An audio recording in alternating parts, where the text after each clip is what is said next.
and think whatever ideas we share, whatever texts we look at, may all of the energy go towards the development of our fullest potential for the benefit of all sentient beings.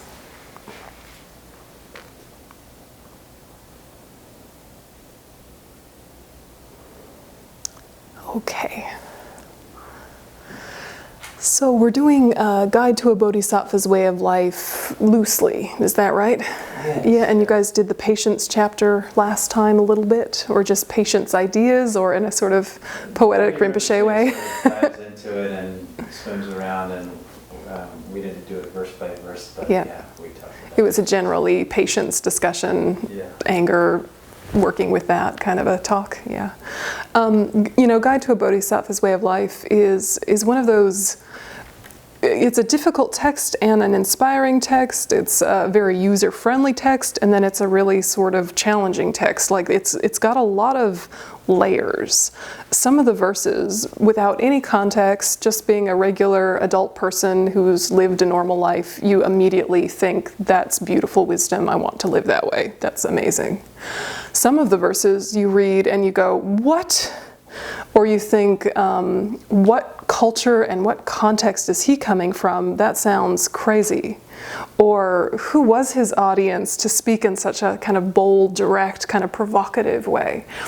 And so when you're reading a text like this, it can be jarring because you're reading along like this beautiful poetry.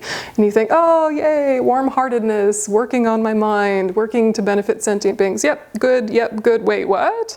And then, oh, yep, good, wait, what? And I thought we would do the joyous effort chapter, which is kind of the most like that of all of the chapters. There are some parts in there which are incredibly confronting and provocative and really challenge you to ask what was the culture of the time, what was the audience he was speaking to, and what was the purpose. And then some of it where even divorced from context lands beautifully.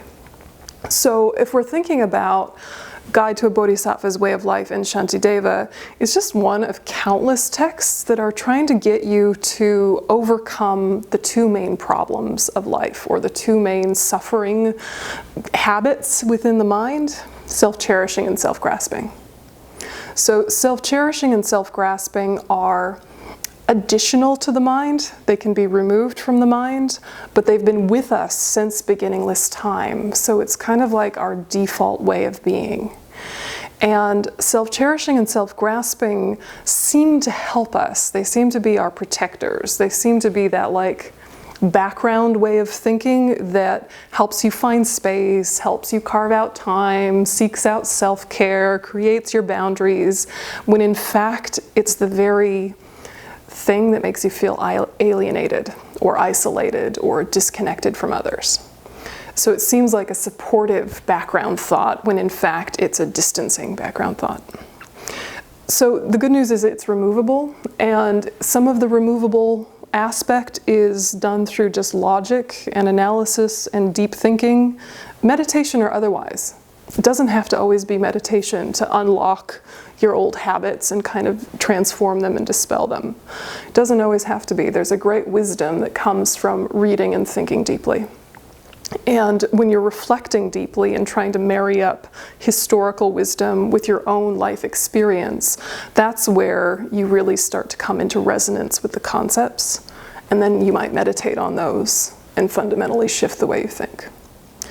So if I say self-cherishing is something to be overcome, immediately there's some people who will think, well, but what about self-care, or what about looking after yourself, or what about just common sense, practical stuff? And that's why we need to define our terms. So do you guys know what the Buddhist concept of self-cherishing is or means? It doesn't have to be technical language, it can just be the general idea, but what is bad self-cherishing? What I understand is just to give yourself positive vibes constantly. So when you are happy, then you can transfer your positive vibes to others. Oh, interesting, yeah. Then you really show your Bodhisattva That would be like good self-cherishing. Yeah, that's good. Yeah, just, keep that. Yeah. Bad self-cherishing. What's bad self-cherishing? I'm thinking, like, to me, like, it's the I, is I really exist, that I'm totally here, and that this body really does exist, and it really, that I have to, that what happens to me is very important, and that these things really do exist, when in fact they're not. This is not what you think. Yeah, it's words along, the word that was really important in what you said was importance, right? It feels like yourself is the most important one. And that doesn't feel like it would have any relationship to things like depression. It doesn't seem like it would have any relationship to like a bad mood or a sad day or when you're just like irritable and annoyed. But it's that feeling of excessive self-importance that makes everything a bigger deal than it actually is, and you lose perspective and context. So one example is, like, say you're going on a hike by yourself and you get a rock in your shoe. You're like annoyed at that rock, right? It's like ruining your day. You're like, rock, and you're really not going to bear it for very long, because it's really a big deal in the context of you just thinking about you and your hike. So you're going to sit down on a bench, you're going to get the rock out, you're going to make the effort right away. If you're with a group of friends and you guys are having an amazing conversation while on the hike, and someone's pointing out a beautiful waterfall here or an amazing view there, the rock is still in your shoe, but its importance shrinks to the correct perspective. And you'll still stop and get it out of your shoe, but it doesn't have that like urgency of this is destroying my peace, because it's kind of been put into a bigger perspective. It just exaggerates. Exactly. Exactly. Exactly, it's a minor one, but it's important then. Right? And this is what self-cherishing does. It makes things that are an issue a bigger issue. Or it makes feelings that exist more significant than they are. Or feel more permanent than they are. And it also makes it feel like you need to work on self-preservation constantly by defending the self. Yeah, and so there's just kind of a default defensiveness and like needing to prove or needing to demonstrate. And what self-cherishing does is that it looks after yourself. That part's good, but it looks after yourself at the expense of others or with indifference to others. And it becomes like an echo chamber where you're just like in this narrow focus, and then everything that's a little bit difficult in your life is a really, really big deal. And as soon as you widen your focus and you start thinking of others, you start thinking of the larger world or like the big picture, it kind of relaxes into its correct proportion. All the little difficulties of your life, they still exist, but they kind of have some air around them.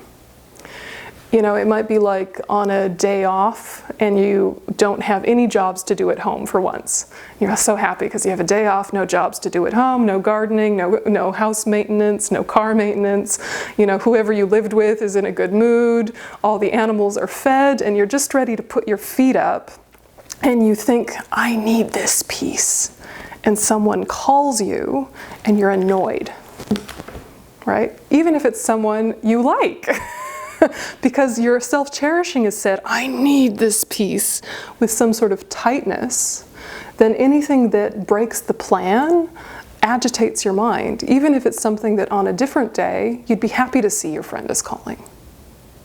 Yeah, so self-cherishing ruins our happiness.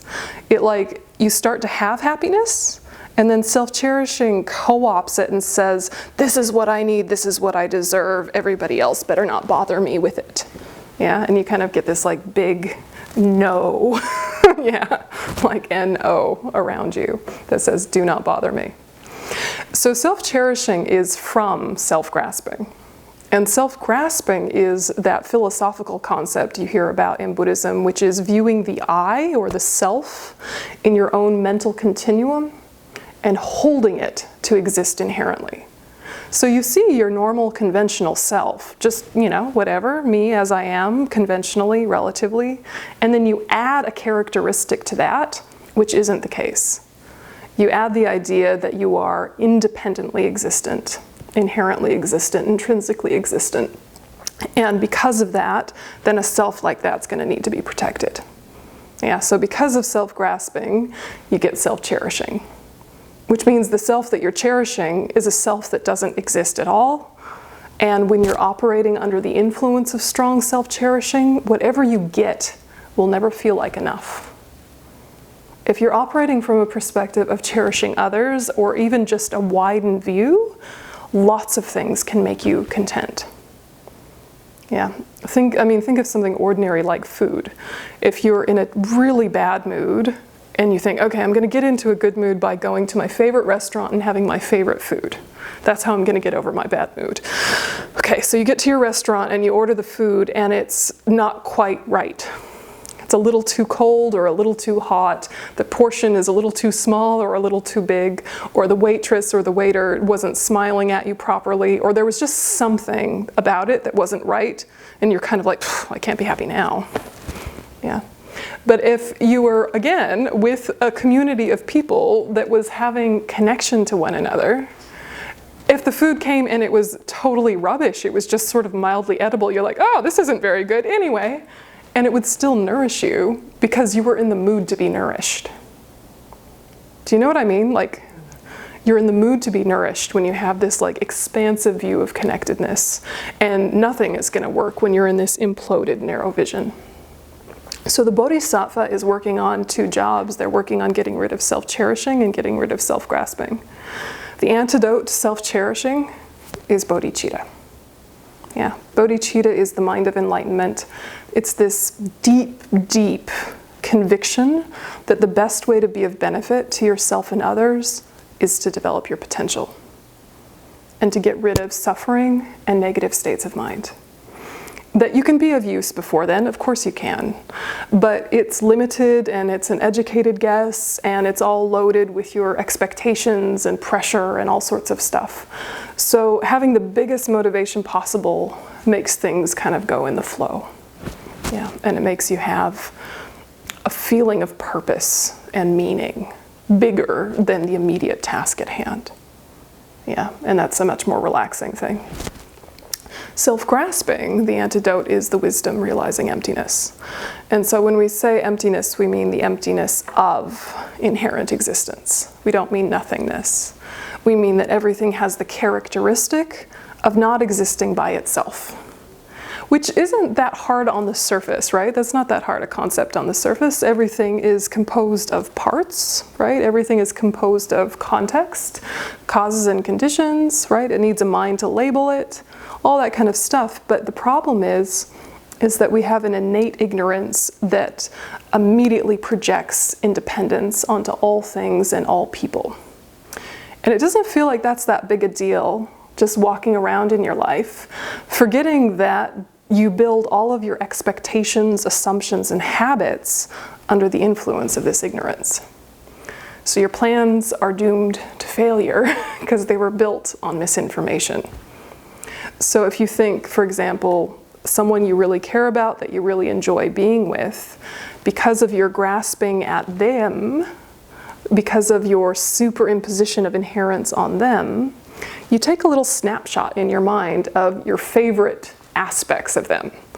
You know, that one day when you were funny and relaxed. You know, that one day when you were really attentive and listened to me deeply. You know, that one day that you were kind of profound, or you cooked for me, or whatever it is. You like take the bits of them that you like and then you say, that is you. And any day that you are not that is a disappointment to me, and you should be punished by me withholding affection. Yeah, or regard. Forgetting that those were just some components that happen sometimes under the influence of many, many conditions. A lot of those conditions not even under their control, like the weather, you know, what they ate that day, how well they slept, basic things. So we're kind of setting ourselves up to be annoyed because we have such a concrete view of ourselves and others. We're setting ourselves up to be disappointed. So, you know, this text is working on overcoming self-cherishing and overcoming self-grasping, both, all throughout, but it's most explicitly working on self-cherishing until you get to the last chapter, the wisdom chapter. So I think this is more kind of workable in our everyday life because it's talking about the normal things in our life. Do you have kind of questions so far about self-cherishing, self-grasping? Yeah, Jane. Before they use the terms, but I never thought about self-grasping and self-cherishing. What really is the difference? Yeah, self-grasping is the ignorance. Self-cherishing is your assumptions based on that ignorance. Yeah. So the self-grasping is the fundamental innate ignorance, yeah, which colors everything. And because you misunderstand yourself and you misunderstand the world just by automatic projection, not even in words necessarily, just your default projection being under the influence of ignorance, then you cherish a false self. And you hold it to be of highest importance or central importance. So, when you're kind of high on, excitement or arrogance or something, you're of most importance. If it's depression, anxiety, negative states of mind, you're just of central importance, oblivious to others. So they're always together, which is why we don't usually talk about them separately or so tidy, because they're just unfortunate best friends, or like master and slave. But you can get rid of one before the other, even though they've both been with us since beginningless time. You could get rid of self-grasping first, or get rid of self-cherishing first, depending on what kind of drives your initial motivations for practice. Or you could be working on them simultaneously. Yeah. So method and wisdom, we're always trying to combine those two sides of the path. Method, the warm, friendly, accessible stuff like compassion and love and generosity and all those good things. That's the method side of the path, which is going to help get rid of self-cherishing. Then we work on the wisdom side of the path, which is understanding reality, particularly the reality of the self. Yeah. So self-cherishing, self-grasping, these are the two like twin demons, right? But they're removable.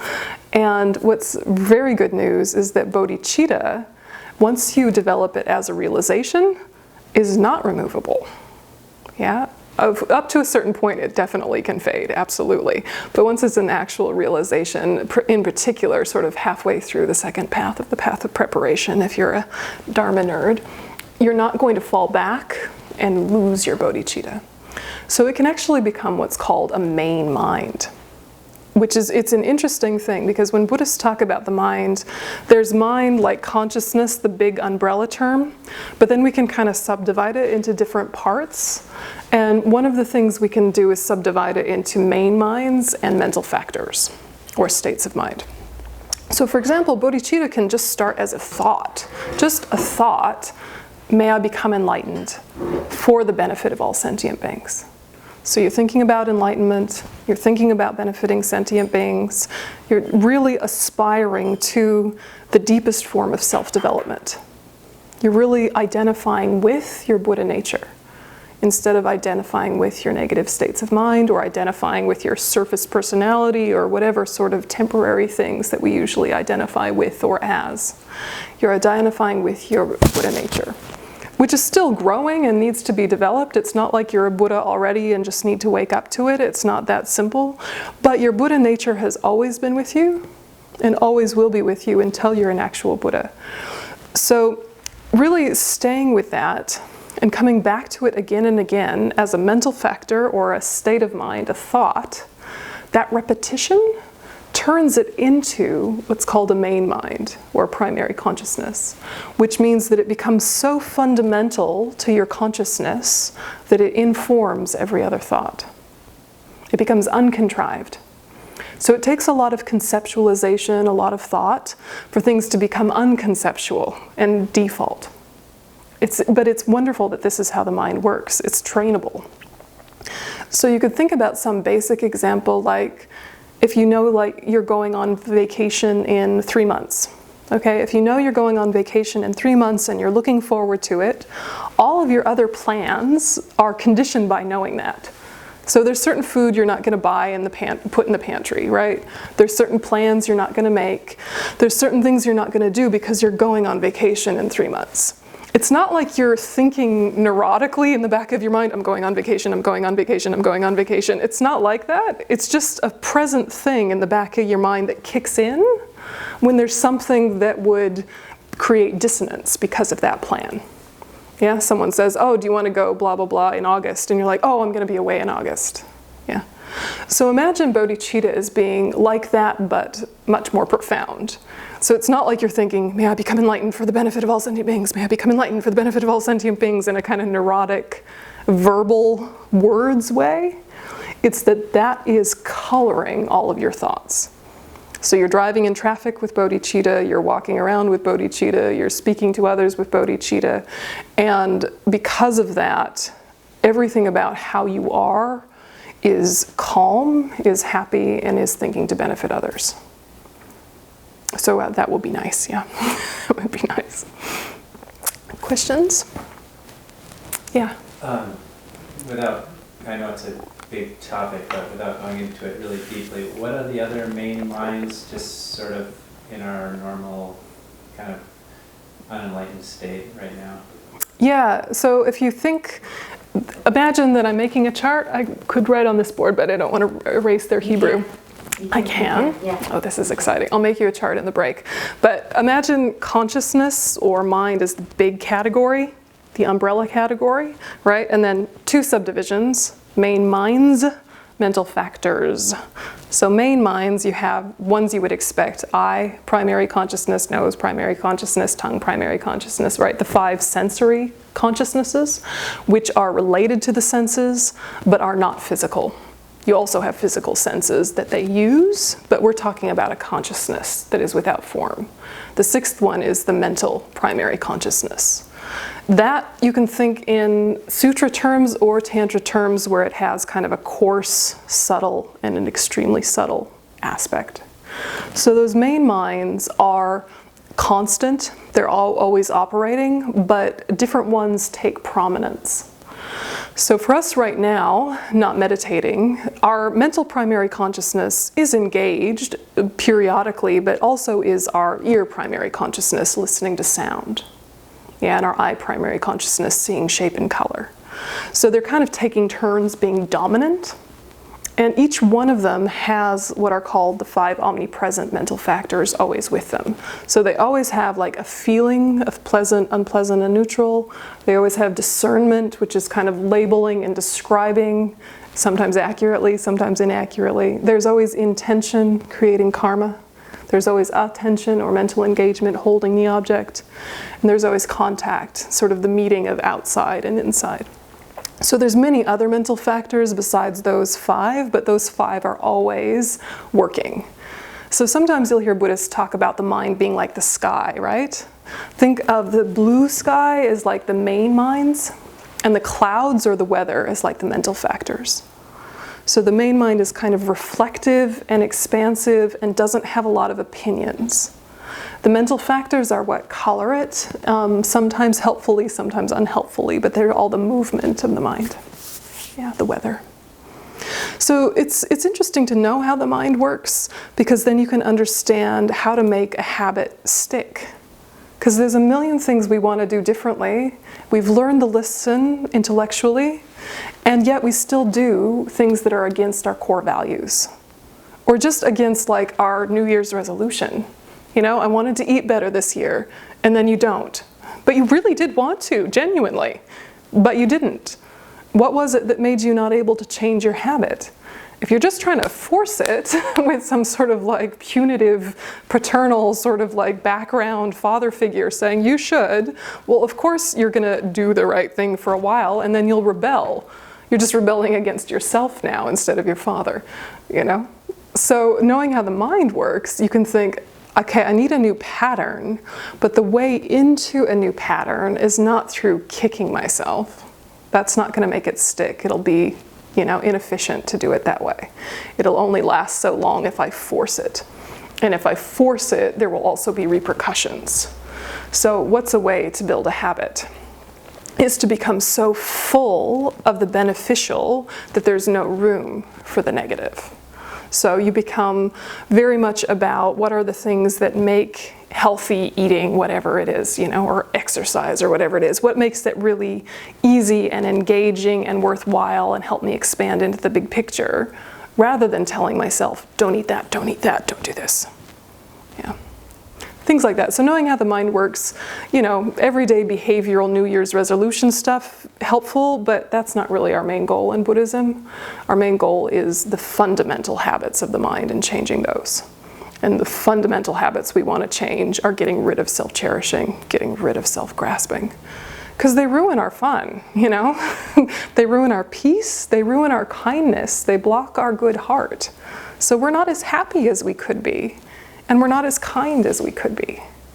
And our mind actually wants to move towards that type of deep openness and expansiveness. On a good day, when you're feeling at one with humanity, that kind of connection is joyful. And the days where you're sort of feeling like, I just need to get through this, I don't have time to think more broadly, well, you're miserable those days.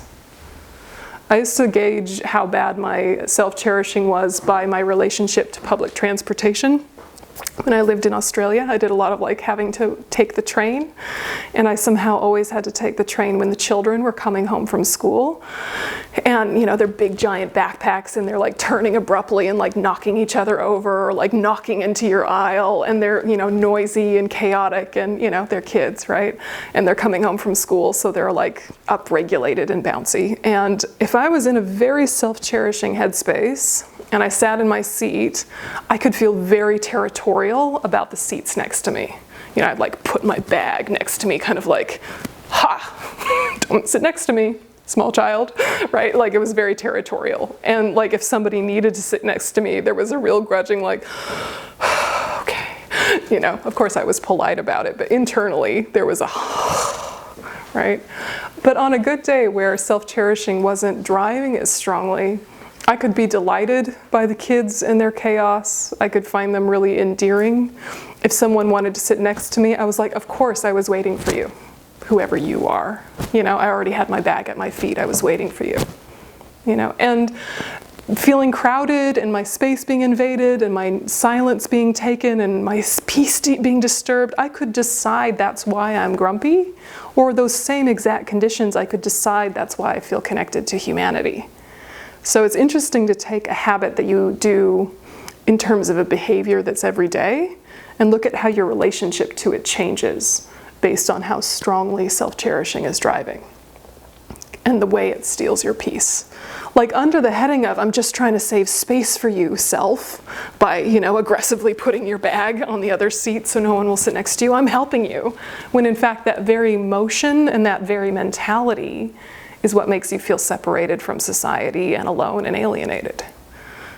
So it's an interesting kind of thought experiment, especially with those everyday activities like driving or workplace things, or if there's a lunch thing, a lunch dynamic with your coworkers that always happens, just see the way your relationship to it changes day to day, depending on how kind of self-absorbed you've allowed yourself to become. So in Buddhism, there's so much emphasis on becoming self-aware, that when you're becoming self-aware, it can turn into self-consciousness. And that's not what we want. So self-aware is just, what am I saying to myself? Is it logical? Is it in alignment with my path? If not, I'll just adjust it. That's fine. Self-conscious is, how are people seeing me? Do they think I'm good? Do they think I'm bad? Do they think I'm smart? Do they think I'm attractive? Do they think I'm competent? Are they respecting me? It's all that how are people seeing me? Forgetting that most people are oblivious also and hadn't noticed you, right? Unless you were in their way. Yeah. So self-cherishing makes your self-consciousness really hyperactive. Yeah, you really start to worry what people think of you. When cherishing others is activated, you're just very concerned with how can I make everybody feel at ease and safe and relaxed and reconnect with their good heart, their sense of humor, etc. Or at least how can I not make things worse for them? So all of this kind of boils down to the joyous effort chapter, which is also this whole thought process that we're talking about of getting rid of self-cherishing, getting rid of self-grasping, developing bodhicitta is a fun job. It's a happy job. Meaning and purpose give you joy. But it doesn't just naturally give you joy until it becomes your new thought pattern. it's kind of hit and miss.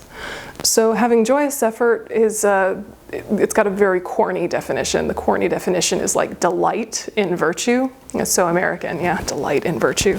But really it is that feeling of there's effort, but I'm loving it. There's effort, but I'm loving it. Like, have you ever, I don't know, back when we were in our 20s and our bodies were not so grumpy and achy, think about a time in your 20s where you like helped your friends move. Yeah, and you're like moving dusty boxes and you're, helping them unpack stuff and everybody's wearing their grungy clothes and then everyone stops for pizza and you're working hard on a day like that, right? You're sweating, you're dirty, but you're really happy on a day like that because your friend needs to move in. You know that they need you, you know that your effort is useful, and you're all connected and working together.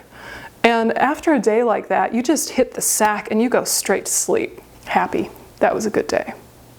You might not have that exact same memory in your files, right? But think of some time where there was a lot of effort that you put in, but the effort didn't cost you joy. The effort actually gave you joy and reinforced connection. So this is the kind of joy we're talking about in a more profound form when we're talking about joyous effort. Did I lose anybody? Nope. Good, it's helpful. Okay, so I don't know if you have the text in front of you. You don't know text. That's all right, because your stuff's in the other room. Everything's in the other room. Everything's in the other room. We're sort of what's the word? Just a couple of us organizing it, and not as organized as we could be. There are many balls that you're juggling. Yes, plate spinning. So I'll read it to you, and I won't do too many, so don't worry. 1 second. Real quick. Yeah? Yeah. I'll just do a couple random ones. Yeah, a couple random ones. And this particular translation, this is Stephen Batchelor's translation of Guide to a Bodhisattva's Way of Life, and the PDF is available free. So if you Google it, you can get that on the FPMT site. I couldn't find it. I'll send you the link. Okay. I'll send you the link. Yeah, sometimes it's not totally obvious in the hunt. Is it under Shantideva? Is it under Bodhisattva? Is it under Guide? Yeah, I'll send you the link. Thank you. So, the first verse just says, having patience, I should develop enthusiasm. So enthusiasm's another translation for joyous effort. For awakening will dwell only in those who exert themselves. Just as there is no movement without wind, so merit does not occur without enthusiasm. What is enthusiasm? It's finding joy in what is wholesome. Its opposing factors are explained as laziness, attraction to what is bad, and despising oneself. That's all right. That's all right. Carry on. Okay.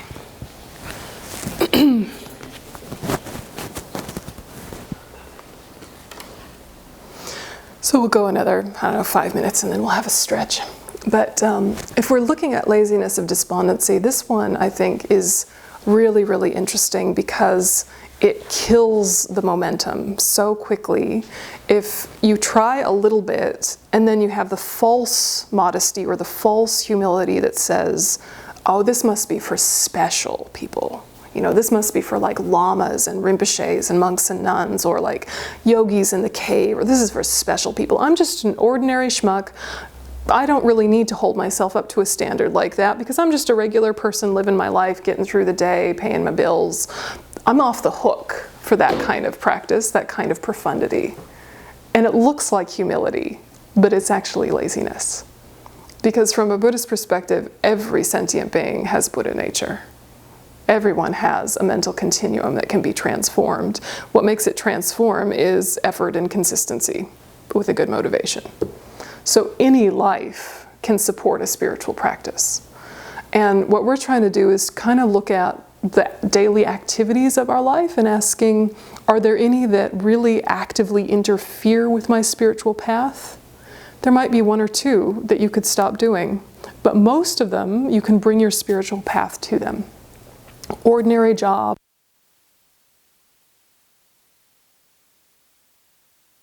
Hello, are you regulars of this group, or are you new to this group? We're new. You're new, yeah, new to this group. Or do you come sometimes also? Yes. Yes? Yeah? No? Yes. Sort of, yeah. Yes. Great. Well, we're halfway done, so you're missing some context, but I think you will catch up quickly. We've been talking about, maybe I'll wait. How you doing?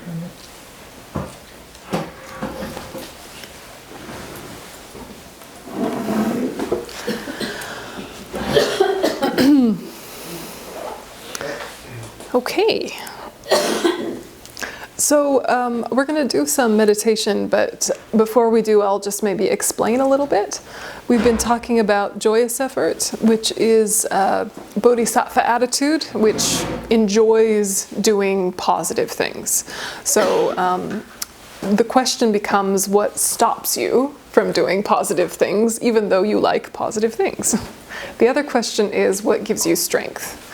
So we're just going to do an analytical meditation about some of these ideas, and it's just a process of asking yourself silent questions and seeing what comes up. So with single-pointed meditation, you're just focusing on one thing and coming back to it again and again. With analytical meditation, you are engaging your logic and your experience with what's presented. So you don't have to agree or disagree with what I'm saying. You want to see if you agree or disagree. So I will throw out a statement and then really engage your intelligence and ask yourself questions about it. And then if you agree, asking yourself, what will I do with this? Yeah, so it's just really expansive. It's like a silent conversation. Yeah. So when we're talking about joyous effort, we were talking about how certain things that we do are short-sighted, kind of time-limited. So we might want to do one big, beautiful project for humanity, but that overwhelms us, and so we do one very small, easy-to-achieve thing instead. And that can actually kind of stifle your momentum a little bit. Is asking yourself what gives you strength. So in the traditional teachings, we talk about armor-like joyous effort, which is basically strong, deep thoughts that make you resilient, so that you have such a big, wide, vast vision and such a deep, solid grounding in what your values are, that you're not swayed by the fact that lots of people are rude, lots of people are self-centered, lots of things are distracting, many tasks in life seem suddenly urgent, and all that kind of just stuff and chaos of life bounces off of you when you have armor-like joyous perseverance. So creating that armor, a lot of that is just clarifying, what have I always held to be important? We all have ethics that we live by, whether they're religious or spiritual or completely secular. We all have some sort of worldview that we're operating with, but we don't necessarily articulate it to ourselves. We don't necessarily really spell it out. But if you sit for a second, even before meditation, and just kind of think, what is my general stance towards humans? Yeah, do I think that people generally deserve respect? Is that a core value? Something as basic as that. Do I believe that people generally deserve respect as a baseline? Yeah.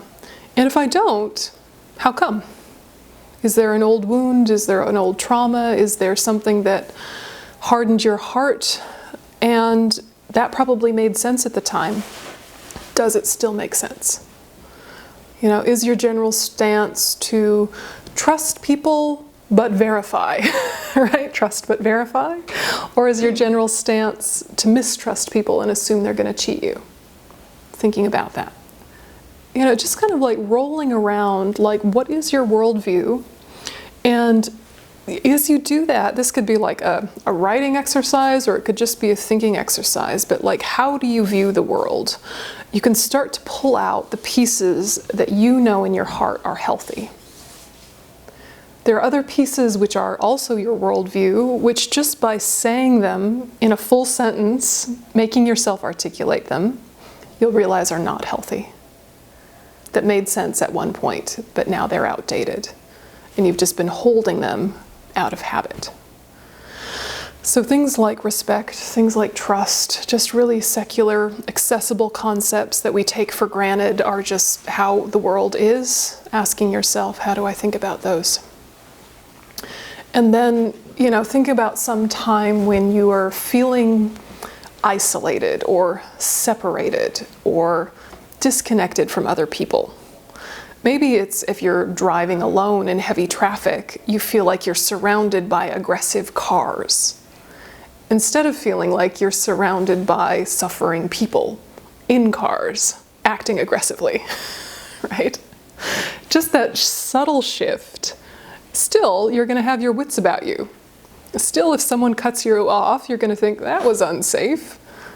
Sure, but it doesn't have the same power to distance you from humanity if you're thinking, I'm not surrounded by aggressive cars, I'm surrounded by suffering people driving aggressively. Yeah, because of their suffering, because of their tension and their anxiety and their stress. And, also I am, right? Sorry, everyone, and you recalibrate. And you ask those tiny choices that you make every day to bring peace to the moment. That is a spiritual path. A tiny choice to not give in to aggression or to give in to stress. A tiny choice to say, how about I let that guy off the hook, even though he made a scary, dangerous choice and cut me off? How about I give him a break? I was a chaotic teenager once, making all sorts of crazy choices. Whatever you need to do to unhook yourself from the affliction. Because the first benefit is to you. You relax. There's weird worldviews we have in the back of our mind, like, if I'm not angry about it, no one will know it's important. Or if I'm not upset about it, people won't understand that I care. That's crazy, but it's how we were built, a lot of us. You could say, whatever this is so important, I'm going to manage my anger and not get angry in response to it. Because that's going to cloud my vision and collapse my creativity, and I'll have fewer options available to me. Some workplace drama, some family crisis. You decide this is a big enough deal that I'm actually not going to give in to my negative states of mind, and that is my spiritual path. So start big or start small or start medium, but just sort of start thinking in those terms. This is the armor. And the armor really is preventing your own suffering, which then in turn prevents you from hurting other people. And all of that facilitates joy, because you're coming back to the meaning and purpose you have in your life. And that meaning and purpose gets more and more strong and clearer to you. So that's really important, to really be specific.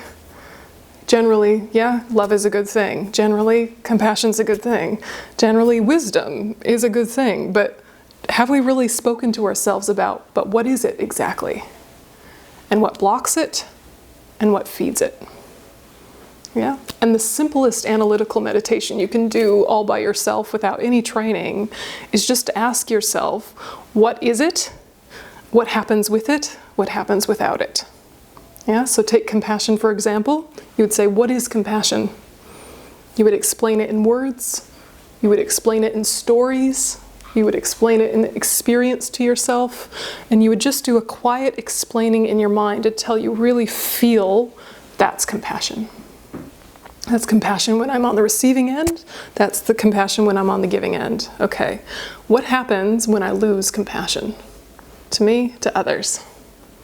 What happens when I have compassion? To me, to others. Done. That creates development and momentum in your practice.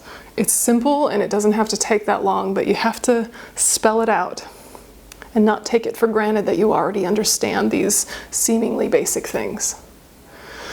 And so if you're doing this kind of analytical meditation at home, and maybe you want to do it as homework, and maybe not, and it's none of my business, it's your life, right? But you could think, all right, so what would happen if everyone adopted this attitude? What would happen if no one adopted this attitude? Then also you're realizing that your tiny choice has a ripple effect on humanity.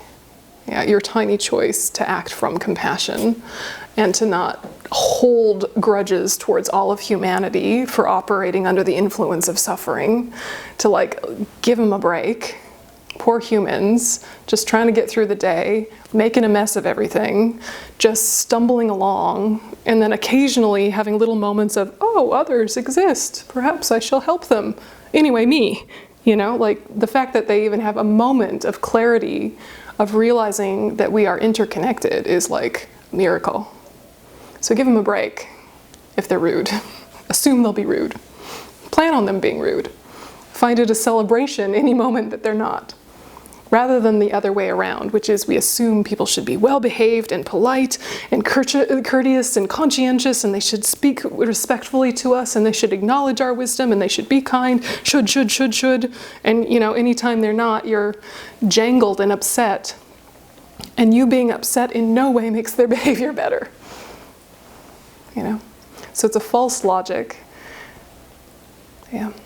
And it steals energy. Because then you're just kind of constantly disappointed with people and constantly disappointed with life.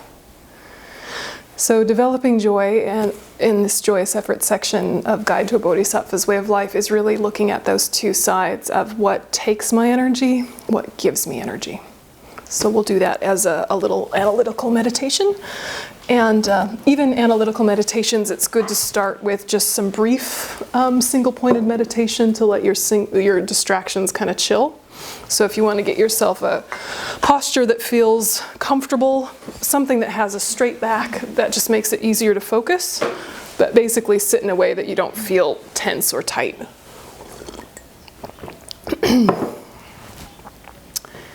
And just start by being aware of your physical body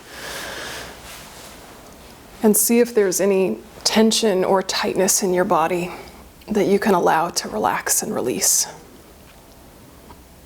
And so you just mentally scan, starting with the crown of your head, working your way down to your feet, allowing tension to release. Just be with the body.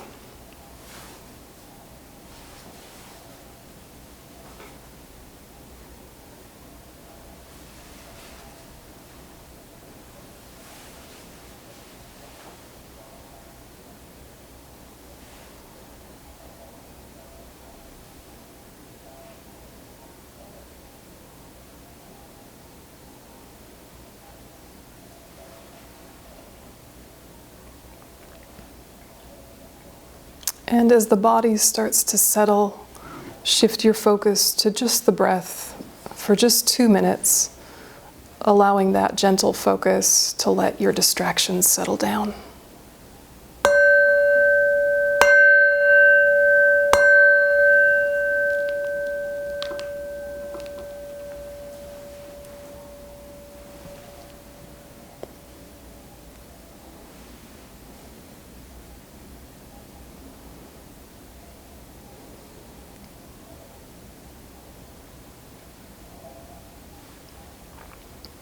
And let your focus ride on the breath, riding out, riding in. And if you get distracted, just notice that and consciously come back to the breath again and again on purpose.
And thoughts will continue to come and go.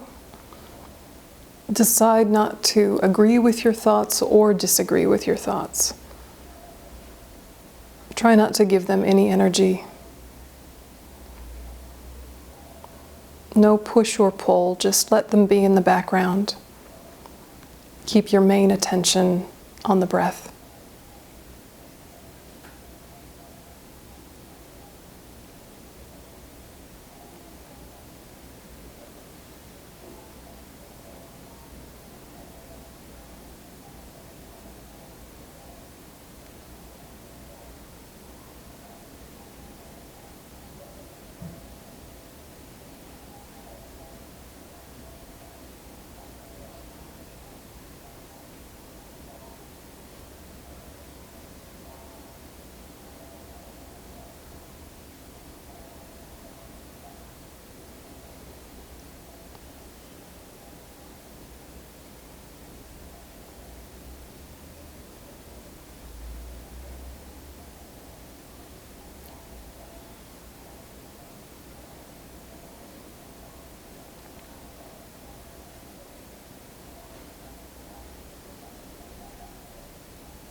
And then consciously shift to analysis and start with the question, how do I think people should be treated, including myself?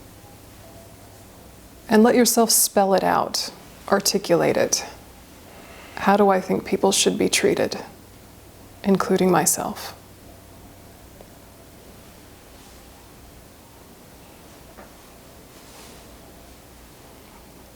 And at first, don't make any edits. Just see what comes.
And then ask yourself, what's a way to hold the clearest and most healthy aspect of that without it becoming an expectation or an assumption that other people should agree with it?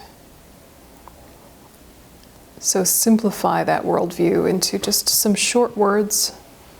How do I think people should be treated? And then as you hold that, see if you can remove expectations and pressure, assumptions.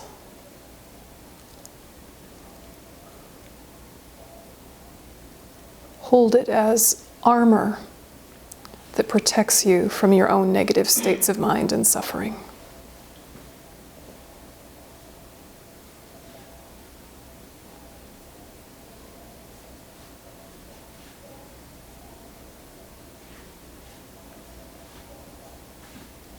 It might even be just one word.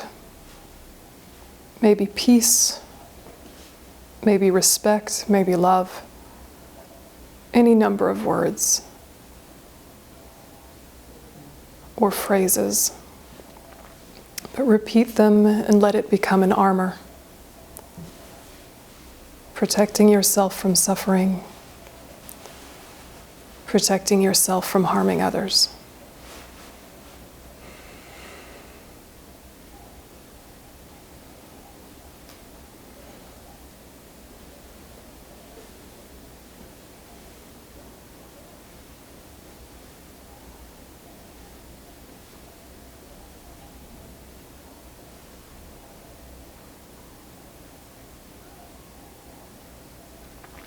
And hold tight to that while asking yourself, what's the sort of day or situation or person that might interfere with that core value, worldview? What's the sort of thing I let myself get distracted by? Really self-honest, without any kind of judgment towards yourself, just truthfulness. When do I stray from my own path?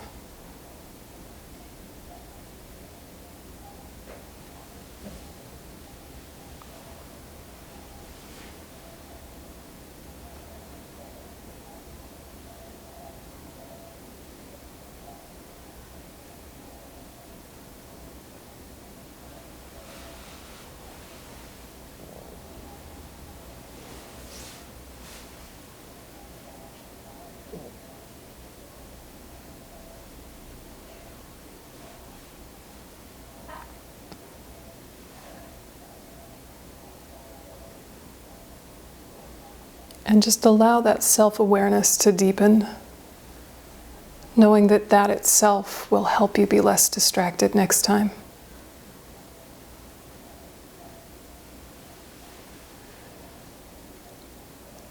And look at the other side of what are the sort of conditions that support your value being stronger, more stable.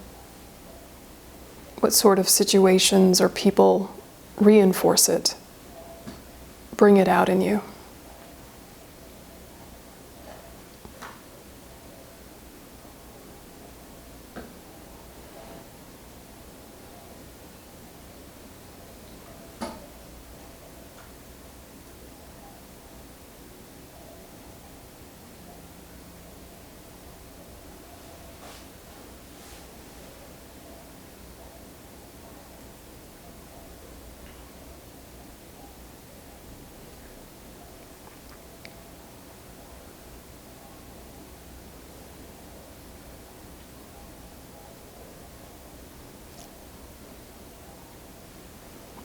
And take all of the energy you put into these thoughts and think, may all of this go towards a deep understanding and development of my own mind,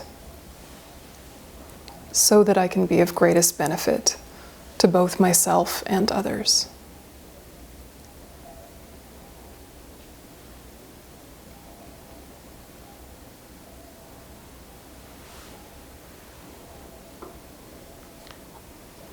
And you can relax your attention.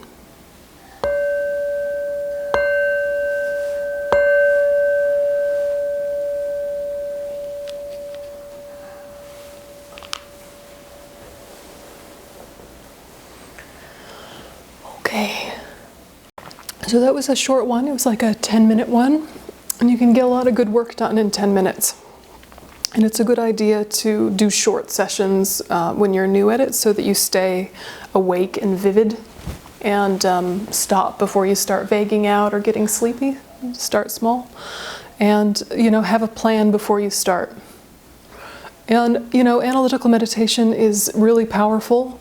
And sometimes our minds are so busy, we have so much on our to-do list, we just have a lot happening, that doing stabilizing single-pointed meditation is actually better. Depends on the day. So just watch the breath, keep coming back to the breath. You're not trying to have no thoughts, you're just trying to not give your thoughts energy. They're not your interest. Yeah, you're shifting your interest to the breath as if it was the most interesting thing.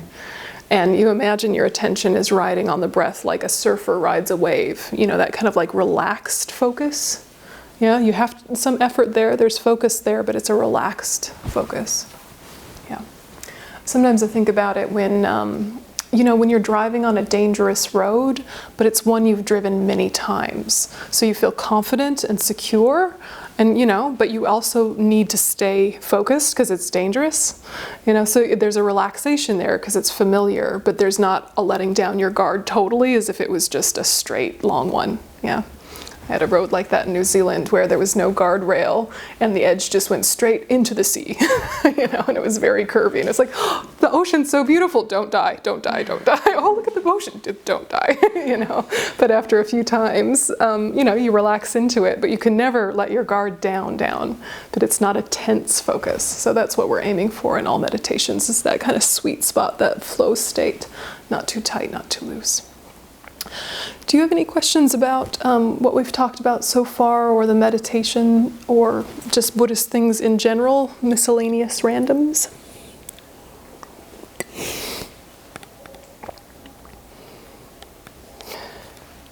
How do you work with sleepiness in meditation? Well, the question is, are you just really tired and you need a nap? That's the first question, because sometimes the sleepiness is an obstacle that's coming up from your ego. Sometimes you're just really tired. So if you're really tired, have a nap. It's a better use of your time than having the battle. Yes, don't have the battle. But if you know that you've slept enough, you know you're perfectly awake, and then as soon as you start to meditate, you're just like nodding, that's a different case. And in that case, remember, death is coming. Right? And that at the time of death, the most important thing is, how much you've experienced and cultivated connection. Between yourself and your values, yourself and the people you love, yourself and the environment. Those connections are built on a focused mind. And a distracted mind wastes time. So you really think, all right, if it was my last day on earth, would I prioritize vagueness? Or would I snap out of it because this is important? Those kind of thoughts. So if you're remembering, death is coming and the time of death is completely uncertain. And at the time of death, we are born alone and we die alone. There are people in the room, but it's our own individual experience. And what you have to rely on is your own mental habits. So that helps. So you either do a bit of a shock, like a wake-up shock, or you do a kind of a sweet, warm, remember what your mind is capable of if you give it effort. So if you've already addressed the basic life thing of, do I just need a nap? Then you move on to either a little bit of a shock of a wake-up or a little bit of a inspired wake-up, whichever one suits your mental state. And then some basic things like just staying straight up and down really helps you stay awake. And if you've got like a subtle tension in the back of your back when you're sitting up straight, really spend some time with posture when you're, getting your meditation routine sorted. Like add a cushion, subtract a cushion, try one under one leg, try one under the other. Getting the right tilt in your meditation will mean that you're not straining your back to stay straight. And if you meditate in a chair, you're sitting kind of like away from fully leaning, you can put a cushion behind you if your back needs a bit of support, but something to keep you straight up and down will help you not fall asleep. Classics. Sometimes pinching your pinkies, right?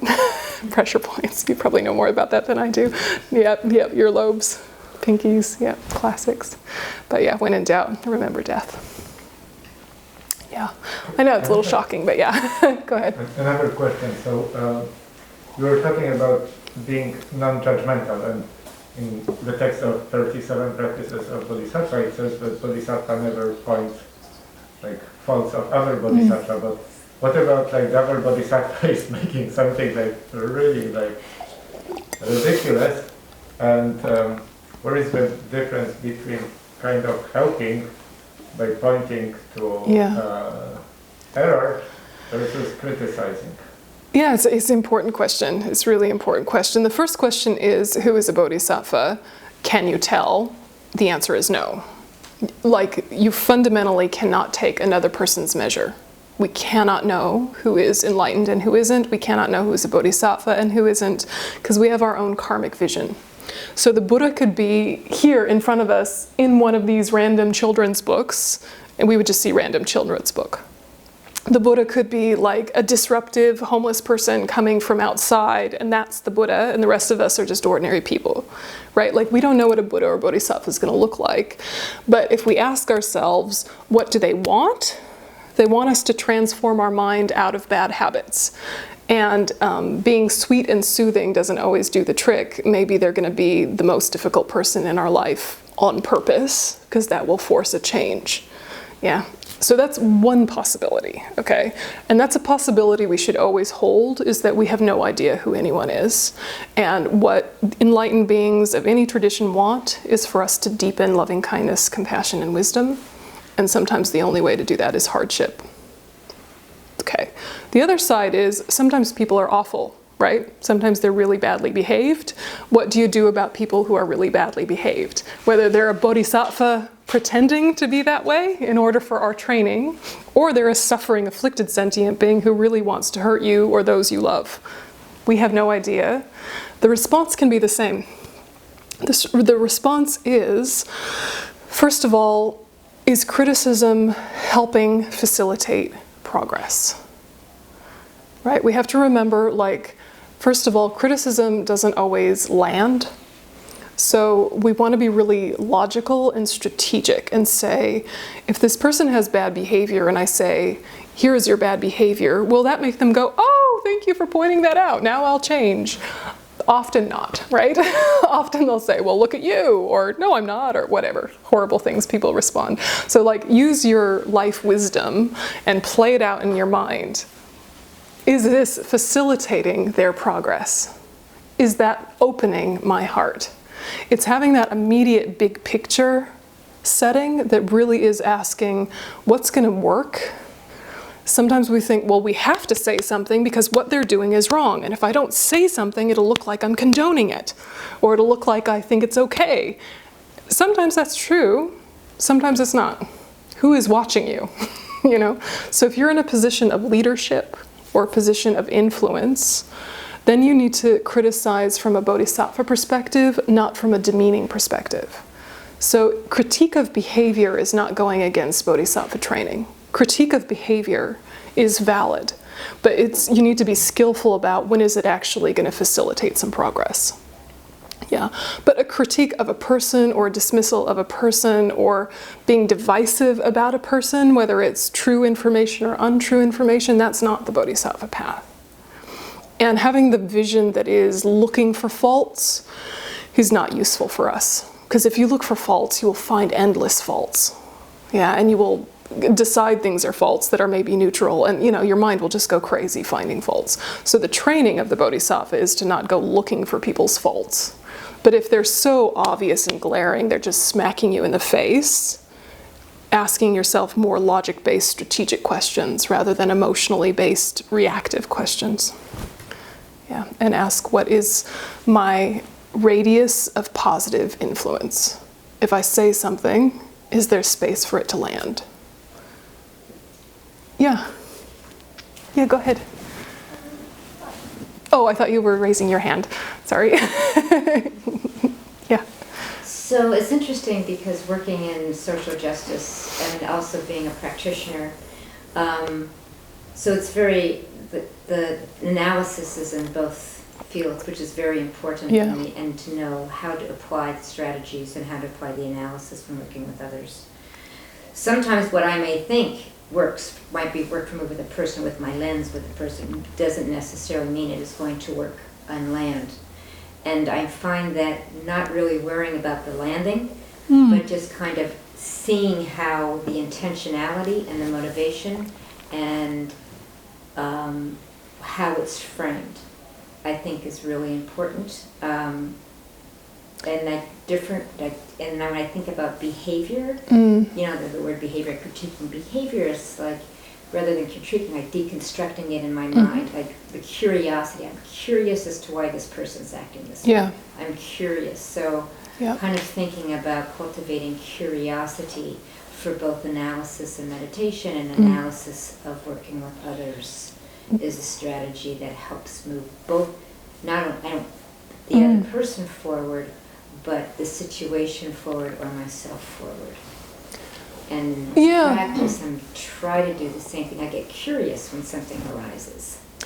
Yeah, and it's an important perspective. It's an important perspective, and from a social justice perspective, sometimes things just need to be said, and you just say them with the best intention and your most skillful communication, and you don't worry about how it lands because it just needs to be said because it's important, and societally maybe people will resonate at some point. It needs to be said. But when we're talking about the personal, like one-on-one dynamic, from a Buddhist perspective, there are very few things more important than harmony. Very few things more important than harmony. There are some things that are more important than harmony, but they're a small list, and they're usually a huge deal.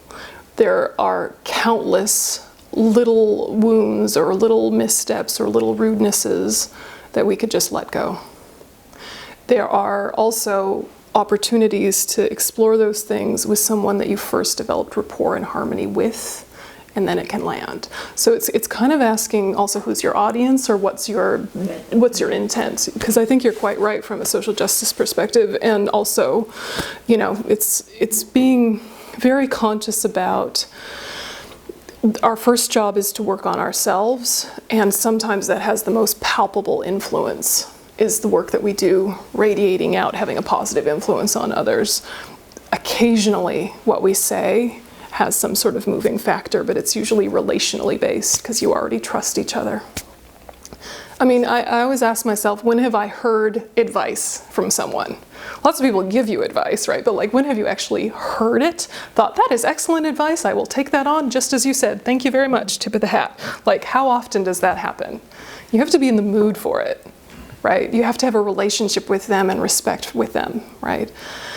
And, you know, you also are seeking and wanting answers in that space. So there's a receptivity already, and maybe a verbal or a nonverbal, but there's like an asking. And then if they give you some feedback, it'll land. But I think we forget how proud people are and how fragile that makes them. Yeah, their pride makes them fragile. So anything that feels like correction or judgment immediately triggers self-loathing and then defensiveness and rage, or, you know, feelings of worthlessness and depression, depending on your personality. So relationships first. It's hard. It's hard. And I think that, you know, there is a lot of really wonderful movement in the world right now about calling out behavior, and it's often overly personalized to an individual, and they become the scapegoat. Instead of saying, this whatever behavior has happened a number of times, we've just seen, and we have a few individuals we could point to, but how about now we just talk about our human community and the fact that these behaviors make sense to so many people and yet are harmful. Let's talk about how to prevent that kind of harm in future, and like take it off of the person, yeah? It's like still hold them accountable, but not in a punitive way.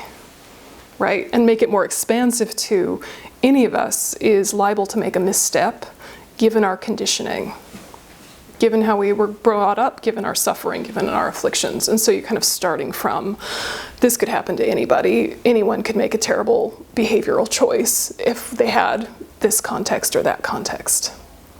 One of the things that blocks compassion, I think, is the internal sentence, I just don't know why they fill in the blank.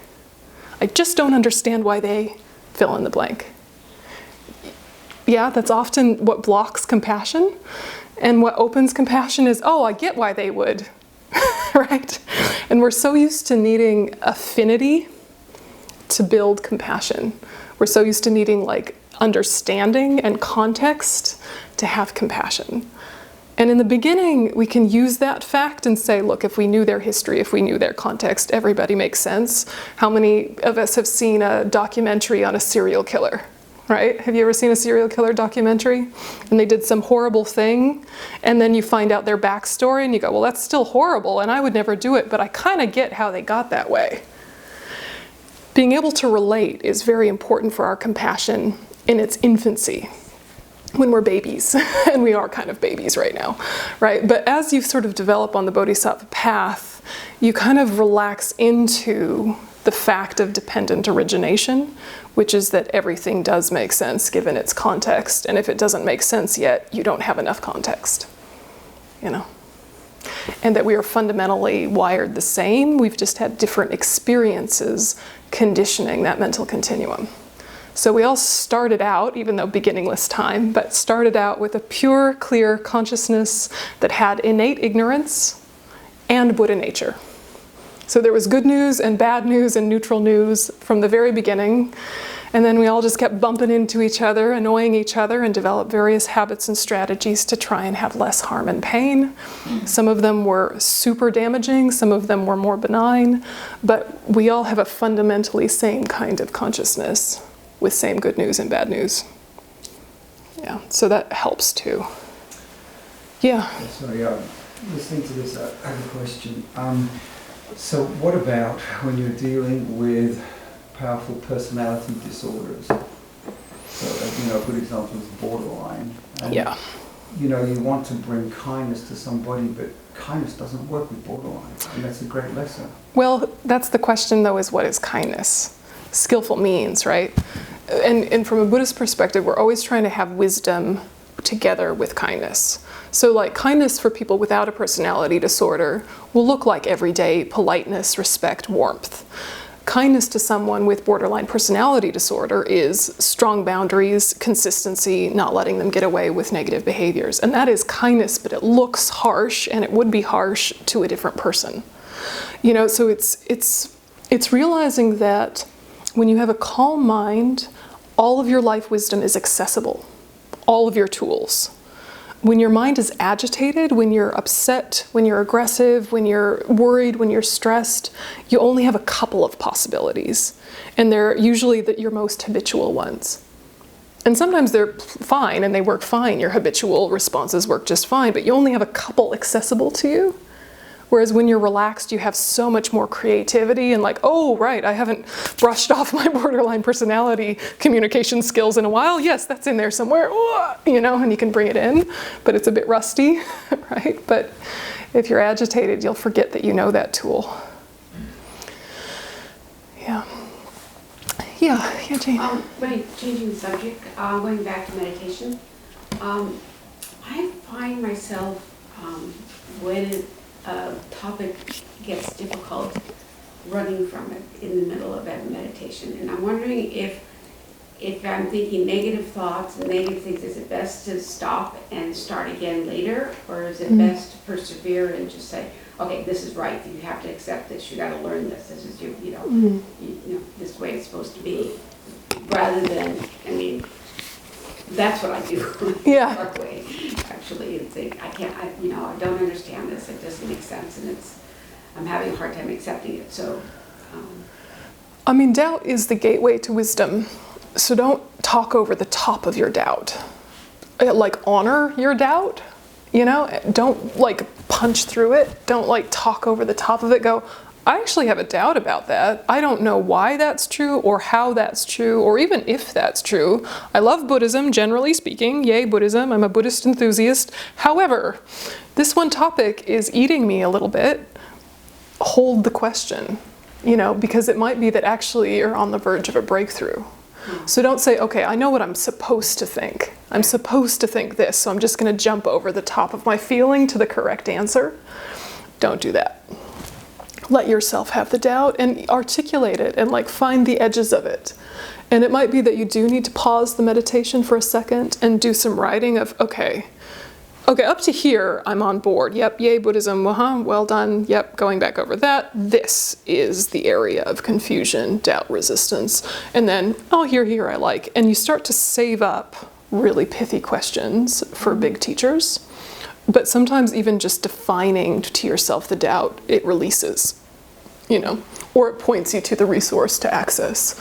So don't be afraid of doubt and resistance. It's just uncomfortable, especially when you're wanting to do something warm and expansive and heart-opening, and then you're coming up against a block. It's frustrating because you want to have warmth and openness and all of the good things, or you want to have wisdom, but sometimes hard meditations are the most productive. Yeah. Yeah. Anybody else? I have one more short question. Yeah, one more. It's about 12 now, so anybody else have a question? Yeah, sure. So kind of getting back to the idea when you're sleepy during meditation, I really like that death is coming. That's really great. But my main thing is like, distracted. It's the same thoughts coming up, and I'm like, let it go, comes up, Yeah. let it go. So Yep. would you say similar about that or something else? I mean, I think similar, but repetitive thoughts that are thoughts you have thought before, you can ask yourself, why this? Like all of the millions of thoughts that float through your head in a day, why this, why now? So if you need to consciously do a pivot in your meditation and go, obviously this is eating me and I'm not going to be able to get anywhere with my meditation until I check on it. They say treat your meditation object the way you would treat a baby. Yeah, like if it's just resting, let it be. But if it's crying, don't just let it cry. Pick it up and be like, are you fed? Are you watered? Do you need a cuddle? This is not how you hold a baby. But like, are you right? All right, you're right? Okay. Put it back down. Like you check on it. And if it turns out, no, it's just used to crying, but it's had its cuddles, it's had its feeding, it's had all the things it needs. And you're just like, all right, well, I'm with you. You let me know if you need anything. You kind of have this view towards your own repetitive thoughts of, all right, that's a continuous thought and I need to sort that out at some point because it just keeps eating me. And anyway, back to the meditation object. So check on it, make sure it's not so suffering that actually you need to address it. But so you check on it and then consciously come back. And I mean, a good meditation and a bad meditation are probably not what we think they are. A bad meditation is one where you've gotten distracted and then allowed it. Not getting distracted. Of course you're going to get distracted. It's when you get distracted, you're distracted, and you give in. Yeah, you're like, what is the second verse of that song? That was a great song, and you go off, right? What did they say that one day? That was really annoying, or that was really brilliant. Like you notice it's distraction, you see it as distraction, you give in. That's a bad meditation. You notice a distraction, you go, oh, that's a distraction, and back. That's a good meditation. Even if you have to do that every 2 seconds, the whole time you're meditating, that is an excellent meditation. Go, okay, distraction, I see you. Anyway, right? Anyway, come on back. Yeah, and that's what's going to build the depth in your practice, is just don't give up on yourself, keep coming back. Does that answer your question? Yeah, that's a very good idea of like, taking that thought and checking on it and seeing if there's anything that maybe an action I need to do outside meditation or something like that. I like that. Yeah, and my own abbot, he says keep a notebook and a pencil by your meditation cushion, because of course the first 2 minutes or something you're going to remember everything you've been meaning to do, and all sorts of important thoughts will occur to you, and then you're not going to be able to meditate. So sometimes you do a pre-meditation kind of loose association for a little bit, be like, oh, I do need to buy groceries, yeah, right, cat food, whatever, and then the brain. Yeah, exactly. Yeah, give it a chance to be able to focus. Got to decompress. Yeah. All right, well, thank you so much, you guys. It was really nice to meet this group, and I haven't been to Seattle in about 20 years, so hi, Seattle.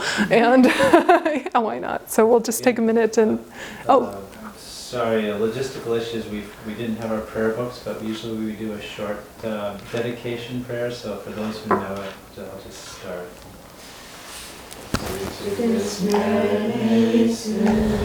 Attain the awakened state of Guru Buddha, that we may be able to liberate all sentient beings from their suffering.